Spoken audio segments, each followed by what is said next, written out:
So here we have the Mini Countryman on a 17 plate. I'm going to start off by showing you around the outside of the car, and then we'll hop in and run through some controls on the inside. But from the outside you can see it's a 5-door car with alloy wheels.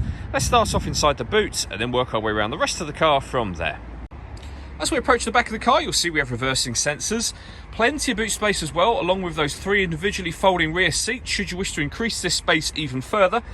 And this tray section can also lift to give you even more space underneath that. Okay, so we're just going to work our way back around to the front of the car, and then we'll hop in and run through some controls on the inside. But now that we've done a full circle of it, you can see it's in excellent condition the whole way round.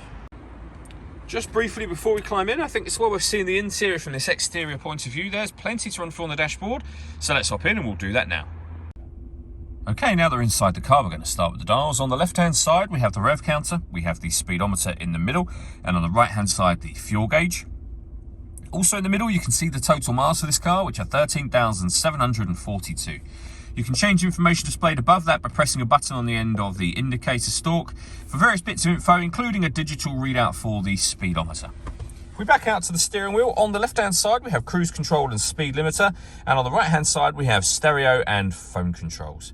Over in the center is the stereo itself. So you've got things on here, like for example, your radio, your media. Everything is operated on that screen using this dial and this collection of buttons just here. So with this dial, you can highlight your radio, for example, and you'll see there we have FM, AM and DAB radio. If you want to listen to your own music, you can do. You have media input for that. And then there are various devices you can plug in. So we have USB input, you can stream your music wirelessly via Bluetooth audio, and we have auxiliary input as well. This car's also got satellite navigation. There's a full video that shows how this works on both our website and also on our YouTube channel as well. Below that, we have the dual zone climate control. So you can adjust the passenger and driver temperatures. You can increase and decrease the fan speed and determine where you'd like the air to be distributed. When you're happy with those settings, this button will turn your air conditioning on and off again, of course. Or hit auto. The car will now maintain the temperatures you've asked for by taking full control of the fan speed for you. You can override that by pressing auto again.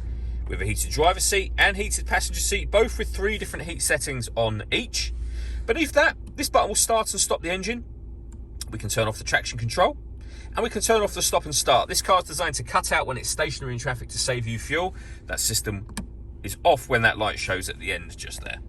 Beneath that, we have USB and auxiliary inputs, as well as a 12-volt charging socket.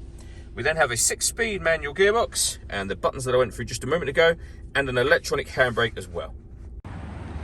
All that leaves me to say is thank you for taking the time to watch this video. If you'd like to come and see the car in person and have a test drive, please feel free to call any of our MJA sites. We'd love to hear from you soon.